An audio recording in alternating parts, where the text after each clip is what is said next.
దేవుడు ఈ పూట కొన్ని విషయాలను మనకి తెలియజేస్తుండగా ఇందులో చదవబడిన లేఖనం ఏమిటంటే దేవుడని యెహోవా మీద ఆశ పెట్టుకున్న వాడు ధన్యుడు అండి. ఇక్కడ మనం విన్న మాటలో కొన్ని విషయాలు మనం సూటిగా జాగ్రత్తగా ప్రభు మనతో మాట్లాడుతున్నారు. ఏంటి అంటే, ఎవరైతే దేవుడి మీద ఆశ పెట్టుకుని ఉంటారో వారు ధన్యులు అని వాక్యము సెలవిస్తూ ఉంది. అయితే ఒక మానవుడు దేని మీద ఆశపడాలి? ఇప్పుడు మనం దేని మీద ఆశపడాలి? ఇప్పుడు మన లోకస్తులం కాదు, ఇప్పుడు అవునా, లోకంలో బ్రతికిన వారం కూడా కాదు. లోకములో ఎన్నో కష్టాలలో, శ్రమలలో, ఇరుకులలో, ఇబ్బందుల్లో, భయంకరమైన పరిస్థితుల్లో ఉన్నప్పుడు దేవుడు మనల్ని రక్షించి విడిపించి బలపరిచి ఆయన సన్నిధిలో మనల్ని పెట్టారు. కాబట్టి ఇప్పుడు నీ ఆశ యెహోవా మీద ఉండాలి. దేవుడికి స్తోత్రం. ఇప్పుడు మనం ఆశపడేది ఏంటయ్యా అంటే, ఇప్పుడు మనం దేని కొరకు ఆశపడతామండి? దేవుడి మందిరం కొరకు ఆశపడతాం, ప్రార్థన కొరకు ఆశపడతాం, దేవుడు చేసే కార్యాల కొరకు మనం ఆశపడుతూ ఉంటాం. అయితే ఎవరైతే ఇలా ఆశపడతారో వారు ధన్యులు. హల్లెలూయా చెప్పాలి. హల్లెలూయా. అంటే దేవుడి మీద నీ ఆశ ఉండాలి. మొట్టమొదటిగా ఎవరి మీద ఉండాలని మన ఆశ? దేవుడి మీద. ఎప్పుడైతే ఆయన మీద మనం ఆశ కలిగి ఉన్నామో అలా ఆశపడేవాడు దేవుడు ఎవరంటే నువ్వు ధన్యుడివి, ధన్యురాలివి. హల్లెలూయా. అయితే ఇక్కడ ఇంకొక మాట రాయబడి ఉంది, ఆయన ఆకాశమును, భూమిని, సముద్రమును, వాటిలో సర్వమును సృజించి ఆయన ఎన్నడు మాట చెప్పాలి. ఇప్పుడు ఇక్కడ ఏమి సృజించాడు దేవుడు? ఆకాశాన్ని సృష్టించాడంట. చెప్పండి, ఏమని చదివామండి అక్కడ? ఆకాశమును, భూమిని, సముద్రమును, దానిలో సర్వమును సృష్టించాడు. ఇప్పుడు ఆకాశాన్ని సృష్టించినవాడు, భూమిని సృష్టించినవాడు, సముద్రమును సృష్టించినవాడు, అంటే సర్వము సృష్టించినవాడు, అంటే సమస్తాన్ని సృష్టించాడు. వీటన్ని సృష్టించిన దేవాది దేవుడు అంటున్న మాట ఏంటంటే, ఆయన మాట ఇస్తే తప్పనివాడు. హల్లెలూయా చెప్పండి. ఆయన ఒకవేళ నీకు మాట ఇచ్చాడు అనుకో, ఆ మాట ఎన్నడూను తప్పనివాడు. ఈరోజు దేవుడు మనకి ఏం మాట ఇచ్చాడు? ఈరోజు నీకు ఏం మాట ఇచ్చాడు దేవుడు? దేవుడి మీద ఏ ఆశతో మనం వచ్చాము, ఏ ఆశతో వస్తే దేవుడు నీకు ఏ మాట ఇచ్చాడు? ఎన్నో విషయాలలో దేవుడు ఎన్నో సార్లు మనతో మాట్లాడాడంట లేదంటారా? మాట్లాడాడు. ఎన్నోసార్లు ప్రభు నీతో మాట్లాడాడు. ఎన్నోసార్లు ప్రభు నీకు ఏం చేయబోతున్నాడో, ఏం ఇవ్వబోతున్నాడో, ఎలాంటి స్థితిలో నిన్ను లేవనెత్తబోతున్నాడో, ఎలాంటి పరిస్థితుల్లో ప్రభు నిన్ను నిలవబెట్టబోతున్నాడో ఒక దినం దేవుడు నీతో వాక్యం ద్వారా మాట్లాడాడు. అయితే మాట ఇచ్చాడు కాబట్టి ఆయన తప్పనివాడంతే. హల్లెలూయా. ఇప్పుడు మనుషులు మాట ఇస్తే తప్పచ్చండి. మనుషులు మాట ఇస్తే ఒకవేళ అయ్యో నేను అనలేదండి అని అనేయచ్చు, ఎందుకంటే అది నోటి మాట కాబట్టి. నేను అంటాను, ఈ మాట ఎవరిది అంటే మనుషుల మాట కాబట్టి. ఏమండి, మనుషుల మాట కాబట్టి ఏదైనా సరే గబుక్కుని మనం మాట్లాడచ్చు, మాట్లాడలేదు అనొచ్చు, ఎందుకంటే మనం ఎవరము? మనుషులము. కానీ ఇక్కడ అంటున్న మాట ఎవరో తెలుసా? ఈయన ఎవరంట? ఆయన ఎన్నడూను మాట తప్పనివాడు. ఎందుకంటే భూమిని సృష్టించాడు, ఆకాశమును సృష్టించాడు, సముద్రమును సృష్టించాడు, సర్వాన్ని సృష్టించాడు. దేనితో సృష్టించాడండి? నోటి మాటతోనే. హల్లెలూయా. దేనితో సృష్టించాడంట?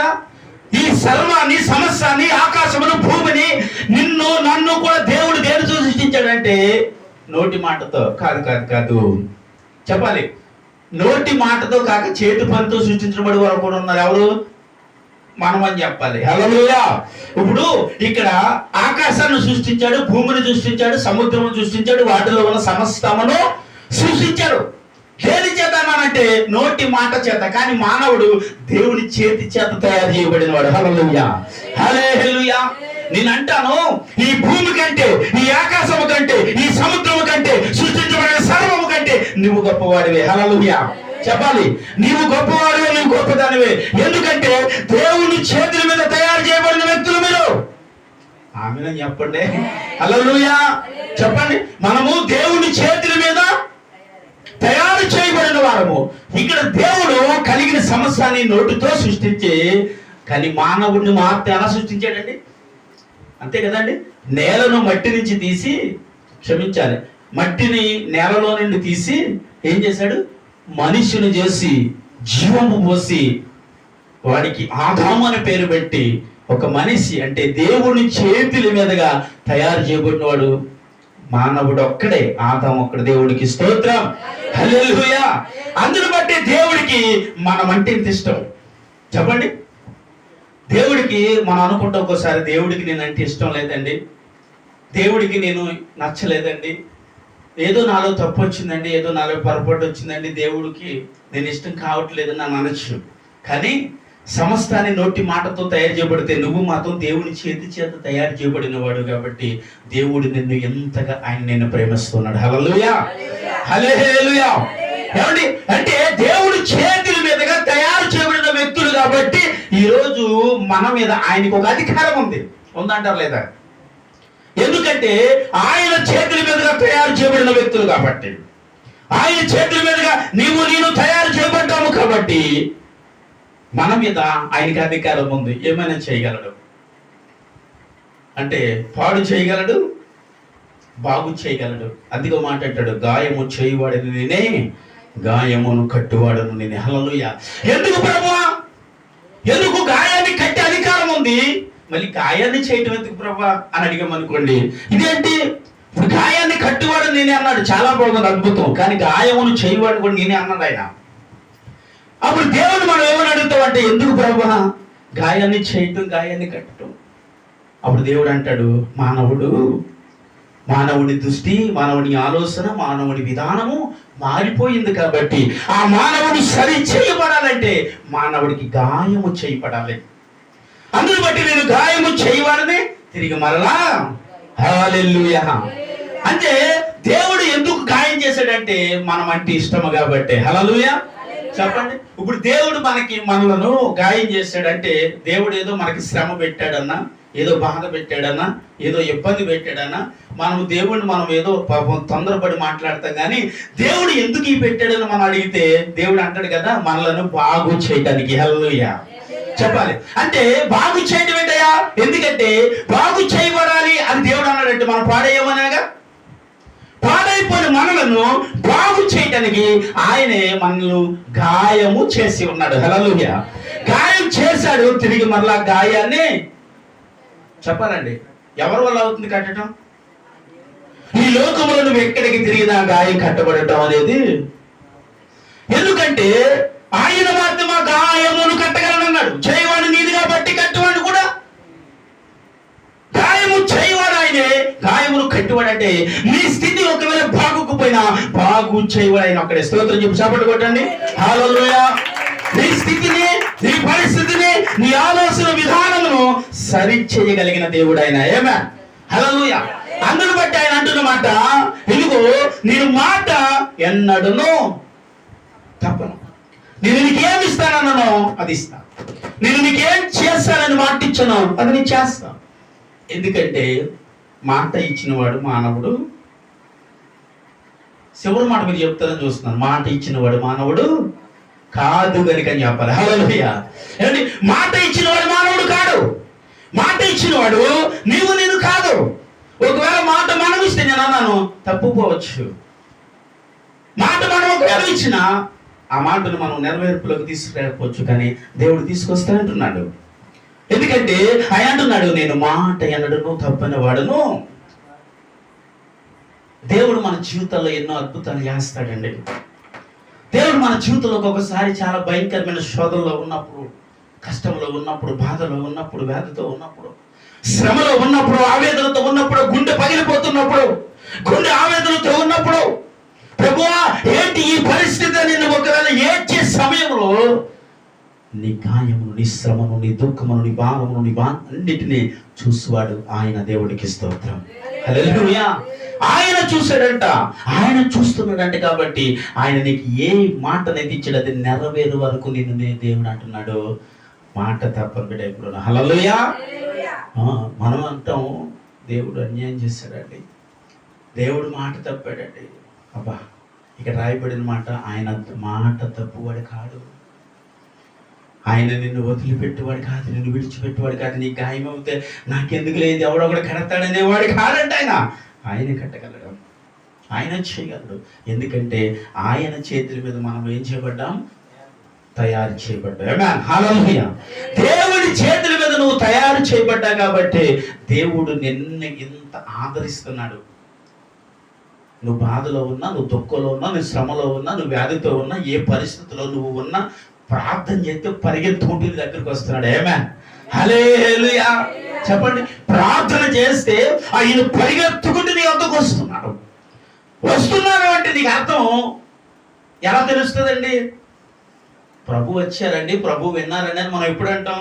చేసిన ప్రార్థన నెరవేర్పులోకి వచ్చినప్పుడు. ఆమేన్, హల్లెలూయా. మనం ఏ ప్రార్థన అయితే చేస్తున్నామో ఆ ప్రార్థనకు దేవుడు జవాబు నీకు ఇచ్చినప్పుడు మనం ఏమంటాం? దేవుడు ప్రార్థన విన్నారండి, దేవుడు చేసిన ప్రార్థనకు ప్రతిఫలం ఇచ్చాడు. ఆయన ప్రార్థనకు ప్రతిఫలం ఇచ్చాడు. ఎందుకంటే ఆయనకి మాట ఇచ్చాడు. ఏమన్నా తెలుసా? ఇదిగో లోకాన్ని విడిచి, లోకంలో పాపాన్ని శాపాన్ని విడిచి వస్తే శాపములు ఏమన్నాడంటే కింద ఆదివారంలో ఆశీర్వాదములుగా మారిస్తేనే. హల్లెలూయా. అని ఆ శాపములు నేను తీసి నేను ఆశీర్వాదంగా మార్చేవాడిని. కాబట్టి నీ శాపములు ఉంటే, పాపంలో ఉంటే, ఎటువంటి వ్యతిరేకులను ఉన్నా ఆయన అంటున్నాడు నిన్ను బయటకు తీసుకొచ్చేస్తాను. హల్లెలూయా, హల్లెలూయా. ఏమంటే ఎప్పుడు తీసుకొస్తామంటే 51వ కీర్తన మనం వినాలన్నమాట. అంటే ఇప్పుడు చదవద్దు మీరు, 51వ కీర్తనలోకి మనం వెళ్ళాలి. 51వ కీర్తన ఎప్పుడు రాశారంటే దావీదు గారు? 51వ కీర్తన బెత్షెబాతో దావీదు పాపం చేసిన తర్వాత రాశాడు. దావీదు కోసం మీ అందరికీ తెలుసు, విన్నారు కదా. ఒక దినము దావీదు యుద్ధానికి వెళ్ళాలి. ఆ యుద్ధానికి వెళ్ళాల్సిన సమయంలో దావీదు సైన్యం అంతటిని అన్నాడు, మీరు యుద్ధానికి పోండి, నేను వస్తాను. ఆ రోజు దావీదుని అంటాను, పాపం యుద్ధానికి వెళ్ళిపోయింటే దావీదు లైఫ్ ఎంత బాగుండదో తెలుసా? యుద్ధానికి వెళ్ళాల్సిన సమయంలో దావీదు యుద్ధానికి వెళ్ళకుండా తన మేడగ దక్కి, నేను అందుకే అంటాను ఒక్కోసారి, అయ్యా ఎవరు ఖాళీగా ఉండొద్దని. నిజం, ముఖ్యంగా యవనస్తులు ఖాళీగా ఉండకూడదు. అసలు ఖాళీగా ఉండాలనో, పడుకోవాలనో, అక్కడికి వెళ్ళాలి, ఇక్కడికి వెళ్ళాలి, ఏదో చూడాలి అంటే అనిపిస్తుంది లేదండి? ఖాళీగా ఉంటే ఏం చూడాలనిపిస్తుంది? ఇంటి దగ్గర ఉంటే టీవీ చూడాలనో, లేకపోతే సినిమాకి వెళ్ళాలనో, లేకపోతే ఫ్రెండ్స్ దగ్గరికి వెళ్ళాలనో, ఇలా ఏదో లోక సంబంధమైన ఆలోచన ఈరోజు యవ్వనస్తుల్ని బాగా పాడు చేస్తా ఉన్నాయి. ఎందుకు పాడు చేస్తున్నాయంటే ఖాళీ. ఆ మనిషి ఖాళీగా జీవిస్తే ఆ మనిషిని లోకములో ఒకడు పని చేస్తా ఉన్నాడు, వాడి పేరు సాతానుడు. వాడు ఏం చేస్తాడంటే ఖాళీగా ఉన్న వాడిని అందరూ వాడుకుంటాడు వాడు. హల్లెలూయా. అంటే బిజీగా ఉన్నవాడిని వాడు కూడా బిజీగా ఉన్నవాడి దగ్గర రాడు. ఎందుకంటే బిజీగా ఉన్నవాడు దేవుడు మాట వింటాడు తప్ప సాతాను మాట ఎందుకు వింటాడు? వినడు. కాబట్టి బిజీగా ఉన్నవాడి దగ్గర రాడు, ఖాళీగా ఉన్నవాడి దగ్గరికి వచ్చి అంటాడు, సినిమాకి వెళ్దాం అంటాడు, బయటికి వెళ్దాం, ఫ్రెండ్ దగ్గరికి వెళ్దాం, అక్కడికి వెళ్దాం, ఇక్కడికి వెళ్దాం, ఏదో ఒక మాట చెప్పినప్పుడు ఆ మాటతో మనం ప్రేరేపించబడి ఖాళీగా ఏం చేస్తాం అంటాం. అంటే ఖాళీగా ఉన్నావు కాబట్టే కదా. అందుకే దయచేసి యవనస్తులారా, ముఖ్యంగా ఏ విషయంలోని కూడా ఖాళీగా ఉండొద్దు. ఒకవేళ మీరు ఈ రోజు ఖాళీ అయిపోయారంటే దేవుడి సన్నిధికి వెళ్ళిపోండి. ఈ పూట ఖాళీగా ఉన్నాము అంటే అయ్యో మనం లోకంలోకి వెళ్ళకూడదు, అక్కడికి వెళ్ళకూడదు, ఇక్కడ వెళ్ళకూడదు, దేవుడి సన్నిధికి వెళ్ళి ఈ పూట దేవుడితో గడిపితే బాగుంటుందేమో ఒక ఆలోచన యవనస్తులకు ఉంటే చాలా అద్భుతమైన జీవితాలు. ఆమేన్, హల్లెలూయా. అలా కాకుండా కొంతమంది లోక సంబంధమైన వాటికి అప్పగించేసుకుంటారు. అప్పగించబడినప్పుడు అక్కడ ఖచ్చితంగా సాతానుడు వాడు వాడతాడు. ఎందుకనంటే దావీదు యుద్ధానికి వెళ్ళిపోకుండా దావీదు సైన్యాన్ని యుద్ధానికి పంపించి ఏం చేశాడంట? మేడగదిలో చక్కగా భోజనం చేసి సాయంకాల సమయమున చల్లని ప్రదేశము మేడగదెక్కి గాలి పీల్చుకుంటున్నాడు. మనం అప్పుడప్పుడు ఒకసారి ఏం చేస్తుంటామండి, గాలి లేదండి బాబు ఇంట్లో బయటకు వచ్చామని అంటాం కదా. అండి అలాంటప్పుడు నాకు దావీదు గుర్తొచ్చేస్తాడు. అందుకే సాధారణంగా బయటకు కూడా రాను. ఏమండి సాధారణ బయటకు కూడా రావా, గాలి లేకపోతే ఇంట్లోనే మగ్గిపోవాలేమో, కానీ బయటికి గాలి పీల్చుకోవాలనేది దావీదు అలాగే వచ్చాడు. వచ్చి చల్లగా గాలి పీల్చుకుంటా ఉన్నాడు, అటు ఇటు చూస్తా ఉన్నాడు. ఆ చూసే సమయంలో ఆ ఒక స్త్రీ స్నానం చేస్తుండగా చూశాడు. అమ్మో, ఎంత భయంకరమైన ఆలోచన దావీదులోనికి వచ్చిందంటే, ఒక్కసారి చూసే ముఖాన్ని తిప్పేసి ఉంటే ఎంతో బాగుండు. కానీ మరి రెండోసారి మళ్ళీ తను చూడాలనిపించింది దావీదుకి. ఎందుకంటే ఖాళీగా ఉన్నాడు కాబట్టి. హల్లెలూయా. ఏమండి ఎందుకు చెప్పాలి? ఖాళీగా ఉన్నాడు కాబట్టి మరొకసారి చూడాలని ఆశ తనకు వచ్చింది. ఆ చూపు దావీదు జీవితాన్ని సర్వనాశనం చేసేసిందండి. దావీదు అంటే శత్రు గుండెల్లో, చెప్పండి, శత్రు గుండెల్లో భయాన్ని వణికిస్తుంది దావీదు పేరు వింటానండి. ఎందుకంటే దావీదు ఎదుట ఎలాంటి శత్రువు కూడా నిలవబడ్డాడు. చెప్పండి, దావీదు ఎదుట ఎలాంటి శత్రువు నిలవబడ్డాడు. ఎందుకు ఈ మాట చెప్తున్నట్టే, మొట్టమొదటిగా దావీదు జయించిన వ్యక్తి చాలా బలవంతుడు. ఎవరు? గొలియాతు. ఫిలిష్తీయులలోనే అతి బలవంతుడైన గొలియాతు అండి. అలాంటి గొలియాతును మొట్టమొదటి యుద్ధంలోనే జయించేశాడు. ఏమైనా హల్లెలూయా. అలాంటి యుద్ధము జయించిన దావీదు జీవితంలో చాలా యుద్ధాలు చేస్తూ ఉన్నాడు. మొట్టమొదటిగా తన జీవితం యుద్ధంతోనే ప్రారంభమైంది, ముగింపు వరకు దావీదు జీవితం యుద్ధం వరకేనే దావీదు జీవితం ముగింపు అయిపోయింది. అయితే దావీదు అంత అద్భుతమైన యుద్ధం చేసే స్వభావం కలిగిన వాడు, గుండె అంటే సింహపు గుండె వంటి వాడు అని దావీదు కూడా రాయబడి ఉంది. అంత గొప్ప దావీదు ఎలాంటి వ్యక్తినైనా జయించగలిగాడు. దేనిని బట్టి తెలుసా? శరీర సంబంధమైన బలాన్ని బట్టి ఎలాంటి వ్యక్తినైనా జయించేసాడు. ఏమైనా హల్లెలూయా. నిజమండి, ఎలాంటి శత్రువులైనా, లక్షలలో వచ్చిన శత్రువులను కూడా దావీదు జయించగలిగాడు. దేనిని బట్టి అంటే అంటాను, దేవుని ఆత్మ దావీదుని ఆ రీతిగా వాడుకుంది. ఏమైనా హల్లెలూయా. అంటే ఎలాంటి ఎక్కడికి వెళ్ళినా దావీదుకు ఒక మాట రాయబడి ఉంటుంది, దావీదుకి దేవుడు తోడై ఉన్నాడు కనుక. ఆమేన్ హల్లెలూయా. దావీదుకి దేవుడు తోడుగా ఉన్నాడు కాబట్టి ఏంటి, శరీర పరంగా చూస్తే దావీదు చాలా మందిని జయించాడు. ఆమేన్ హల్లెలూయా. అంటే అంత బలమైన వాడిగా దావీదు ఉన్నాడు. చూడండి, ఒక మనిషిని జయించడం అంటేనే చాలా కష్టం. కొన్ని వేల మంది, లక్షల మందిని దావీదు జయించి యుద్ధాలు చేసి ఒక్కొక్కరిని నశింపజేయడానికి దావీదు దేవుడు వాడుకున్నాడు. అంత బలమైన దావీదు ఒక్క స్త్రీ విషయంలో బలహీనుడైపోయాడు.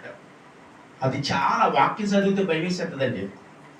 ఆలోచన చేయండి, దావీదు ఇన్ని యుద్ధాలు చేశాడు, ఎంతమందిని జయించాడు, ఒక స్త్రీ విషయంలో ఎందుకు ఎలా అయిపోయాడు అని అనిపిస్తూ ఉంటుంది. అందుకే నేను అంటాను, ఖాళీగా ఒకవేళ ఆ వ్యక్తి ఉండటం వల్లనే, ఆ సమయంలో దావీదు చూడటం వల్లే దావీదు జీవితం సర్వనాశనం అయిపోయింది. దావీదు ఆ వాక్యాన్ని చదివేటప్పుడు ఆ 51వ కీర్తన రాయడానికి కారణం ఏంటో తెలుసా? తెలియదు, ఎవరు చూడలేదు, దేవుడు కూడా చూడలేదు అనుకున్నాడు దావీదు. అనుకుంటే దావీదుతో దేవుడు ఎందుకు మాట్లాడలేదంటే, తన ఖాళీగా ఉండటం వల్ల చేయబడిన చిన్న పొరపాటు దేవునికి దూరం చేసింది. దావీదులో భయం కలిగింది. దావీదు ఎన్నో యుద్ధాలు చేశాను, ఎంతో మందిని జయించాను, దేవుడు ఎన్నోసార్లు నాతో మాట్లాడిన వాడు. ఈ దినం దేవుడు నాతో మాట్లాడకపోవడానికి కారణం ఏంటంటే, నేను చేయబడిన పొరపాటు, నేను చేయబడిన తప్పు అది దేవుడికి విరుద్ధమైందని దావీదు గ్రహించాడు. కాబట్టి ఆ తర్వాత దావీదు ఏం చేశాడో తెలుసా అండి? ఆ 51వ కీర్తన దావీదు ఒప్పుకోని జీవితాన్ని చూపిస్తావు. హల్లెలూయా. ఆమేన్ హల్లెలూయా. దావీదు తన జీవితాన్ని అంతటిని ప్రకటించి చేసుకుంటూ, అయ్యా నేను చేసిన పాపం ఇది, అయ్యా నేను చేసిన తప్పు ఇది. కింద రాజవారిలో మనం అదే వర్తమానం చదువుతాం, అదే వాక్యం చదువు. అంటే మన తాను జీవితాన్ని తాను తెలియజేసుకుంటూ రాసినదే ఆ 51వ కీర్తన. మళ్ళీ తన జీవితంలో పొరపాటు రాకుండానట్లుగా దావీదు తను తాను కాపాడుకున్నాడు. మళ్ళీ ఎప్పుడు ఎలాంటి పరిస్థితిని దావీదు జీవితంలో రాకుండా చేసుకున్నాడు. కానీ చేసిన దానికి ప్రతిఫలం దేవుడు తనకు అనుగ్రహించాడు. అందుకే అంటాను, దేవుడు అందుకే అన్నాడు, గాయం చేసేవాడిని నేనే, కట్టేవాడిని నేనే. దావీదు జీవితం గాయం చేయబడింది. తిరిగి మరలా దేవుడు ఆ గాయాన్ని కట్టి కూలిపోయిన దావీదు కూడా మరలా తిరిగి కట్టాడు. దేవుడికి స్తోత్రం. హల్లెలూయా. ఆమేన్ హల్లెలూయా. అండ్ అయ్యా ఎందుకు ఆ పరిస్థితి దావీదుకు వచ్చిందంటే, ఖాళీగా ఉండటం వల్లనే, ఖాళీగా తిరగటం వల్లే. ఇంకో వ్యక్తి కూడా ఉన్నారు మనకి, చాలా మందిని చూసుకుంటే ఇక్కడ అవ్వమ్మ కూడా తెలుసు మనకి. అవ్వమ్మ కూడా ఖాళీగా ఉండటం వల్లనే సాతాను అవ్వమ్మను కూడా వాడేసుకున్నాడు. ఆదాము గారి కష్టపడి ఏదోరు తోటలో పని చేస్తూ ఉంటే ఆ అవ్వమ్మ మాత్రం ఏం చేసిందంట, చికారుగా వెళ్ళిందంట. తోట అంతా ఎలా ఉందో చూసొద్దాం, అలా ఎలా ఉందో చూసొద్దాం, ఏం చేస్తుందో చూసొద్దాం అని ఆ తోటలో అలా తిరుగుతూ సాతానికి కనిపించిందంట. ఒక మనిషి ఖాళీగా తిరుగుతున్నప్పుడు మొట్టమొదటిగా చూసే వ్యక్తి వాడే. ఒక మనిషి మీద అంటే ముఖ్యంగా యవ్వనస్తులపై వాడుకున్న టార్గెట్ అంటే దేవుడు వెంటనే మాట్లాడేశాడు. మాట్లాడేగానే ఏమని ఉండాలి పాపం అవ్వమ్మ? అయ్యో నా దేవుడు ఏమని చెప్పాడో తెలుసా? ఇదిగో వాటిని తింటే మీరు సస్తారని చెప్పాడు, కాబట్టి వాటిని నేను తినకూడదు అన్న ఆలోచన లేకుండా, అవునా ఇది తినాలా, తినచ్చు, పర్లేదా, ఏం కాదా అంది. అంటే ఏం కాదు, అది నువ్వు తింటే ఏమన్నది, అది నువ్వు తింటే ఆయనకంటే గొప్పదనం అయిపోతావు అన్నాడు. దేవుడికి స్తోత్రం. చూసారండి, ఆయనకంటే గొప్పదనం అయిపోతావు, మీరు గొప్పలు అయిపోతారు. ఆయనకున్న శక్తులు మీకు వచ్చేది, ఆయన ఉన్న బలం మీకు వచ్చేది, ఆయనకున్న అధికారం మీకు వచ్చేది. ఇలాంటి తోటలు ఎన్నో మీరు కట్టేస్తారన్నది. అనగానే ఆమెలోనికి ఏమొచ్చింది? వెంటనే స్వార్థం ఆవరించింది, వెంటనే తప్పుడు ఆలోచన ఆవరించింది, వెంటనే వాళ్ళ పాపానికి ఏమయ్యారండి? అప్పగింపబడిపోయారు. చూసారా? అందుని బట్టి నేను అంటాను, నీ జీవితంలోనికి అలాంటి ఖాళీ అనే సమయాన్ని రాకుండానట్లుగా ఏం చేయాలండి? చెప్పాలి. ఖాళీ రాని వద్దు, ప్రయాసపడుతుండు. ఎంత ప్రయాసపడితే అంత దేవుడు నిన్ను అభివృద్ధిపరుచుతూనే ఉంటాడు. ఆమేన్. హల్లెలూయా. నువ్వెంత కష్టపడుతూ ఉంటావో, ఎంత పని చేస్తూ ఉంటావో, ఎంతగా నీవు నీ కుటుంబం కొరకు, నీ బిడ్డల కొరకు నీవు భారం పడుతూ ఉంటావో, అంతగా ఆ భారాన్ని దేవుడు అభివృద్ధిలోనికే తీసుకెళ్తాడు. ఆమేన్. హల్లెలూయా. నీ చేతి కష్టార్జితం అన్నాడు, ఆయన దీవిస్తానన్నాడు. ఆమేన్. ఏమండి, మన చేతుల కష్టార్జితం ఎవరు దీవించాలి? ఆయన దీవించాలి. ఆయన దీవిస్తే ఆ కష్టార్జితము ఆశీర్వాదకరంగా మారుతుంది. ఆమేన్. ఎందుకంటే ఆయన మాట తప్పనివాడు. స్తోత్రం చెప్పాలి. ఏమని రాయబడింది అక్కడ? చెప్పండి. ఆయన ఎన్నడూ మాట తప్పనివాడు. నీకు ఇచ్చిన మాట ఎప్పుడు తప్పుపడైనా, నీకు ఇచ్చిన మాటను నెరవేర్పులోకి వచ్చే వరకు దేవుడు ఇంకో విషయం కూడా విడిచిపెట్టువాడు కూడా కాదు. ఆమేన్. హల్లెలూయా. చూడండి, కిందకి వెళ్ళండి. కిందకి 8వ వచనం చదవండి. యెహోవా గుడ్డివారి కన్నులు తెరవజేయువాడును, యెహోవా కుంగిన వారిని లేవనెత్తువాడు, యెహోవా నీతిమంతులను ప్రేమించువాడు, యెహోవా పరదేశులను. అబ్బా, దేవుడికి స్తోత్రం చెప్పండి. హల్లెలూయా. యెహోవా గుడ్డివారికి ఏమి ఇచ్చాడంటండి? కన్నులు ఇచ్చాడు. యెహోవా కుంగిన వారిని ఏం చేశాడంట? చెప్పాలి, లేవనెత్తాడు. నువ్వు ఏ విషయంలో కృంగిపోయినా లేవదీసే ఒక వ్యక్తి ఉన్నారండి. దేవుడికి స్తోత్రం. హల్లెలూయా. మనం అనుకుంటాం, అయ్యో నన్ను అని. ఏమనిపిస్తుంది నీకు? ఒక్కొక్కసారి నాకు సహాయం చేస్తుడు ఎవ్వరు లేరండి, ఒక వ్యక్తి వల్ల కూడా నాకు సహాయం రాలేదండి, ఎవరి సహాయం అన్నా వస్తుంది అనుకున్నానండి, ఎవరి ఆదరణ వస్తుంది అనుకున్నామండి. ఏం అవసరం లేదు నీకు. ఇక్కడ ఎవరున్నారంటే మనల్ని ఆదరించేవారు? చెప్పాలి, దేవుని సహాయము. ఎందుకంటే ఆయన ఎవరిని లేవనెత్తుతంట? దీనులను లేవనెత్తువాడు. స్తోత్రం చెప్పాలి. హల్లెలూయా. దీనులు అంటే ఎవరండి? దీనులు అంటే ఎవరు? ఈ విషయంలో నేనంటే అసలు ఒప్పుకోనండి. దీనులు అంటే అన్ని విషయాల్లో తాను చంపుకునేవాడు. స్తోత్రం చెప్పాలి. అలా ఎప్పుడు చెప్పుకోండి నేనని. హల్లెలూయా. ఎవరు దీనులు? ప్రతి విషయంలో తాను చంపుకున్న వారినే దేవుడు దీనుడు అని పిలిచాడు. తాను చంపుకోవడం అంటే ఏంటి? ఏమా? తాను చంపుకోవటం అంటే ఈ లోక సంబంధమైన ప్రతి విషయాన్ని చంపుకుని ఆత్మ సంబంధమైన విషయాలను మాత్రమే ఆలోచన చేసేవారు దేవుని దృష్టిలో ఏమన్నారంటే దేవుడు దీనులు. ఆమేన్. హల్లెలూయా.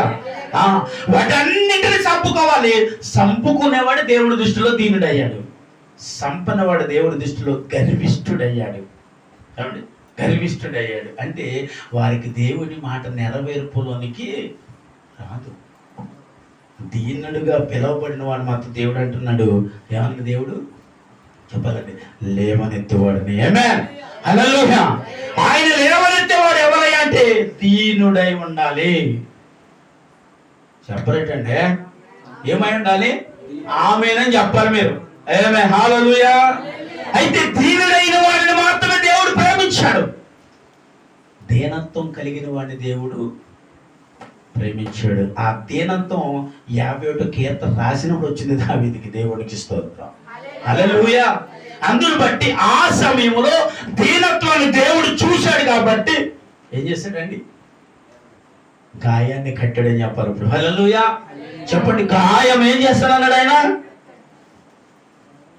అంటే ఇప్పుడు గాయం చేయబడిన వారమా కావండి? ఒక్కరు కూడా అంటలేదేంటి? మనము గాయము చేయబడిన వారమా కామా? గాయము చేయబడిన వారమే. గాయము చేయబడకపోతే గాయము మాన్పడానికి ఆయన ఎందుకు వస్తాడు?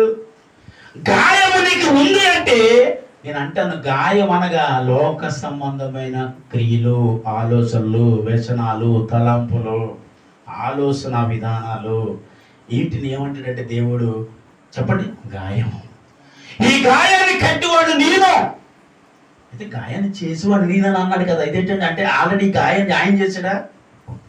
ఈ గాయం ఆయన చేశాడా? కాదు, ఈ గాయం మనం చేసుకున్న గాయం ఉంది ఇక్కడ. ఇప్పుడు అవ్వమ్మ ఆవు చేసుకున్న గాయమే కదండి ఇది. దావీదు తాను చేసుకున్న గాయమే కదా ఇది. గాయము చేయబడంటే అది ఎప్పుడో చెప్తాను వినండి ముందు. అంటే దావీదు ఇప్పుడు గాయం ఎవరు చేసుకున్నాడు? దావీదే చేసుకున్నాడు. అవ్వమ్మకి గాయం అవడానికి కారణం ఏంటంటే తన ఆలోచన విధానాన్ని బట్టి తన గాయం చేయబడింది. కాబట్టి ఇప్పుడు ఆ గాయాన్ని కట్టాలంటే ప్రభు దగ్గర ఒప్పుకొని చేయబడాలి. అప్పుడే నువ్వు గాయమును కట్టబడతావా? హల్లెలూయా. మరి గాయము చేయబడటం అంటే ఏంటి? దేవుణ్ణి అంగీకరించబడి మార్పు చెంది మారు మనసు పొంది లోక సంబంధమైన ఆలోచన నీలోనికి వస్తే దాన్ని ఏమంటాం? అంటే లోకంలో ఉన్నప్పుడు అప్పుడు చేస్తాడు మనకి దేవుడు గాయం. అప్పుడు చేస్తాడు నీకు నాకు గాయం. ఆ గాయం చేయబడినప్పుడు ప్రభు దగ్గరికి వచ్చి మళ్ళీ ఏమంటాం?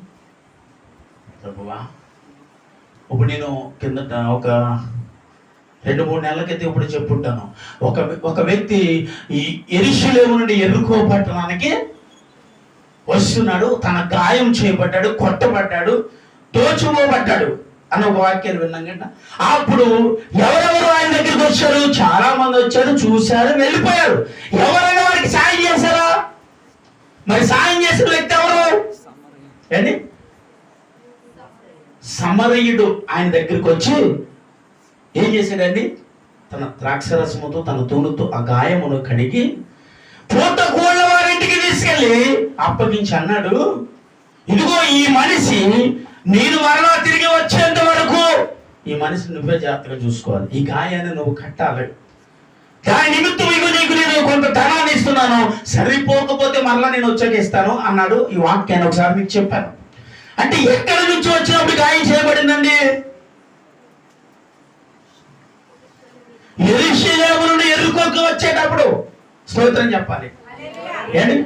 యెరూషలేము అంటే దేవుడి పట్టణం అని రాయబడింది. యెరికో అంటే లోక సంబంధమైన రాసిపెట్టింది. అంటే దేవుడి సంబంధమైన ఒక వ్యక్తి దేవుడి రాజ్యాన్ని విడిచిపెట్టి, దేవుడి ఆత్మ సంబంధమైన విషయాన్ని విడిచిపెట్టి లోకములో పట్టాడు కాబట్టి, పాపానికి అప్పగింపబడ్డాడు కాబట్టి సాతానుడు వాడిని తోచాడు. అందుకే వాడు గాయం చేయబడ్డాడు. ఆ గాయాన్ని కట్టడానికి మరలా దేవాది దేవుడే యేసుక్రీస్తు ప్రభువే అక్కడికి వచ్చి వెళ్ళి తీసుకొచ్చి పూట కోళ్ళ పెట్టి అంటే దానికి అర్థం ఏంటి తెలుసా? దేవుడి సన్నిధికి అప్పగించబడ్డావు. దేవుడికి స్తోత్రం. హల్లెలూయా. దేవుడి సన్నిధికి మీరు అప్పగింపబడ్డారు. గాయం చేయబడిన మీ మనను వాక్యం అనేదంతా ప్రతిరోజు ఈ పూట కోళ్ళు వాడు మీ గాయాలు కడుతూనే ఉంటాడు. దేవుడికి స్తోత్రం. ఈ గాయాలు కట్టేటప్పుడు ఏమొస్తుందండి మనకి? కొద్దిగా వస్తుందా రాదా?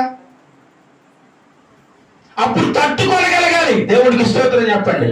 ఇప్పుడు యాక్సిడెంట్ అయిందండి, కాలుకి దెబ్బ తగిలింది. ఆ గాయాన్ని కట్టేటప్పుడు ఎంత వెళ్తాడు? బాబోయ్ వదిలేండి బాబు, నాకేమవుతుంది, తగ్గబడలేదు బాబు, నేను వెళ్ళిపోతాను బాబు, నన్ను వదిలేండి బాబు అని ఏడుస్తాడు. ఆ టైంలో డాక్టర్ గారు ఏమన్నా వద్దబా అన్నాడు అనుకో, ఆడికి గాయం తగ్గుద్దండి. ఆ గాయాన్ని కట్టి బద్దుమారి కట్టి రోజు ఆ రీతిగా బద్దుమారి కడితేనే ఆ గాయము. ఈరోజు అదే పరిస్థితి మన జీవితంలోకి వస్తూ ఉంది. హల్లెలూయా. కానీ గాయము కట్టబడితే ఇంక నువ్వు అద్భుతం. దేవుడికి స్తోత్రం. ఆమేన్. హల్లెలూయా. నీ జీవితం ఇంకా అద్భుతం. ఎందుకంటే భూమిని, ఆకాశమును, సముద్రమును, సర్వాన్ని సృష్టించిన దేవుడు. అంటే అనగానే అన్నాను, నోటి మాటతో సృష్టించిన దేవుడు ఆయన చేతుల మీదుగా సృష్టించబడిన నిన్ను దేవుడు విడిచిపెట్టేవాడు కదా. ఈ రీతిగా ప్రవర్తిస్తున్నారంటే దేవుడు అన్నాడు, ఇర్మియా నువ్వు ఒకసారి ఎవరింటికి వెళ్ళన్నాడు? కుమ్మరి వారి ఇంటికి వెళ్ళన్నాడు. ఆ కుమ్మరి వారి ఇంటికి వెళ్ళమంటే ఇర్మియా అనుకున్నాడు, ఏంటంటే అడిగినట్టు సమాధానం చెప్పచ్చు కదండి. ఎవరు? దేవుడు. ఇర్మియా అడిగాడు పాపం. అడిగినప్పుడు వెంటనే ఇర్మియా ఇదయ్యా అని చెప్పేచ్చు కదా. దేవుడు అలా చెప్పేవాడు కాదు. దేవుడు స్పష్టంగా చూపించేవాడు దేవునికి స్తోత్రం. సాక్ష్యములు కావాలి అద్భుతంగా. అంటే ఇనిమయా నువ్వు వెళ్ళి నేను చూపించిన ప్రాంతానికి వెళ్ళు, అక్కడికి రాను అన్నాడు. అక్కడికి వెళ్ళిన తర్వాత అక్కడ ఏం చేస్తాడంటే కుమ్మరోడు చెప్పాలి, ఒక ముద్ద తీసుకుని సారి మీద పెట్టి గిర్రా గిర్రా తిప్పి ఆ కుండ తయారు చేసేటప్పుడు ఆ కుండ తయారైపోయిన తర్వాత పిగిలిపోయింది చేతులు. అప్పుడు మళ్ళీ ఏం చేశాడు, మళ్ళీ దాన్ని ముద్ద చుట్టి మళ్ళీ పెట్టి మళ్ళీ చేస్తుంటే మళ్ళీ చేసేటప్పుడు మళ్ళీ పిగిలింది. అప్పుడు ఏం చేశాడు, మళ్ళీని అబ్బి వద్దులండి ఆ ముద్ద పక్కన పాడేసి ఇంకో ముద్ద తీసుకున్నాడు. తీసుకోలేదు, మరలా అదే ముద్దను మళ్ళా తయారు చేసి పిచ్చికి మళ్ళీ దాని మీద పెట్టి దాన్ని మొత్తం మీద కుండను తయారు చేశాడు. కుండను తయారు చేసి ఆ కుండను చూసి ఎంత ఆనందమో పడ్డాడట. స్తోత్రం చెప్పండి. ఎంత ఆనందపడ్డాడు ఆ కుండను చూసి. ఆ తయారు చేయడం ఎందుకంటే అప్పుడుదే తయారు చేయడం 2-3 సార్లు అది పాడైంది. అయినా సరే దాన్ని వదిలిపెట్టలేదు. కష్టపడి ఆ కుండను తయారు చేసి ఆ చేతిలో పెట్టుకున్న తర్వాత ఆ కుమ్మరవానికి చాలా ఆనందం వచ్చిందంట ఆ కుండను చూసి. అప్పుడు అన్నాడంట దేవుడు, బాబోయ్ ప్రజలు కూడా ఎన్నోసార్లు నేను తయారు చేసేటప్పుడు, నేను మాట్లాడేటప్పుడు వారు నా మాట విని అనేక మార్లు వారు అవిధేయులు ఉన్నప్పుడు కూడా నేను ఎలా వదిలేస్తాను వారిని, అలాగే మళ్ళీ వారిని చెప్పండి ఏం చేస్తాను, విధేయులుగా మార్చుతున్నాను. అంటే ఆ కుమ్మరి వారికి మట్టి మీద ఉన్న అధికారం మీ మీద నాకు లేదా? దేవుడికి స్తోత్రం చెప్పాలి. హల్లెలూయా. ఈరోజు నీ మీద నా మీద ప్రభువుకు అధికారం ఉందండి.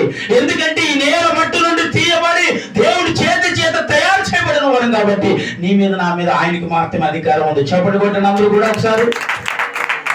ఎవరికి అధికారం ఉందండి? ఆయనకి అధికారం ఉంది.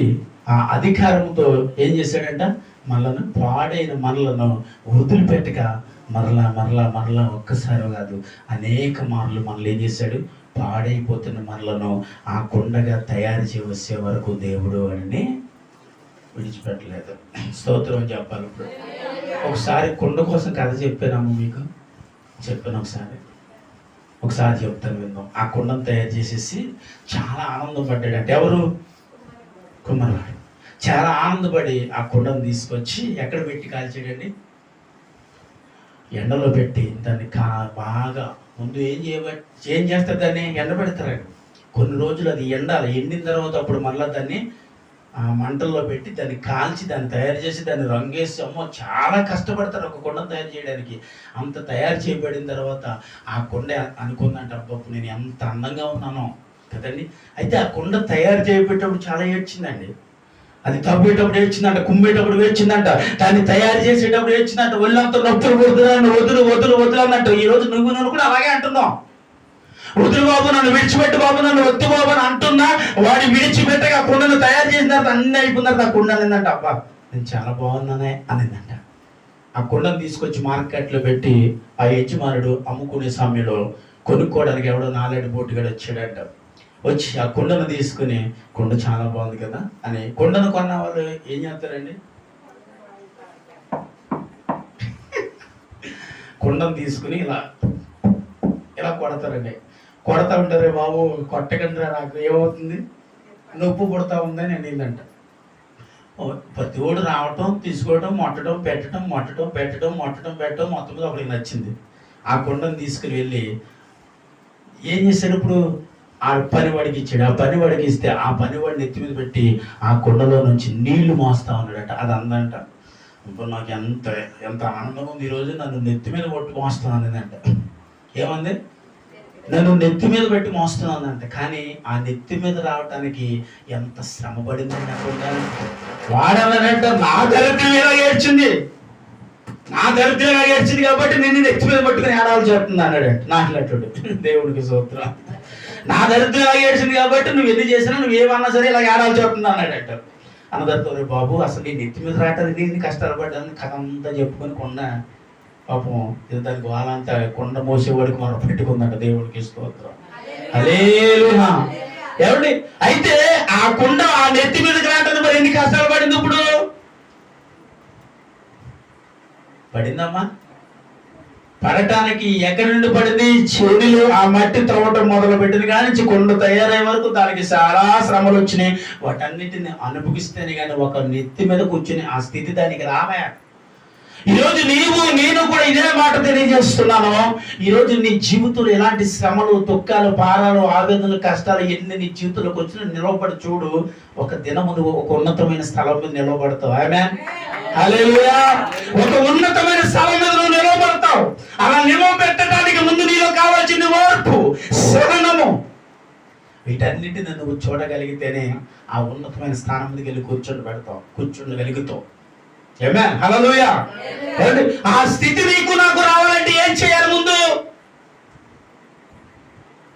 చెప్పాలి.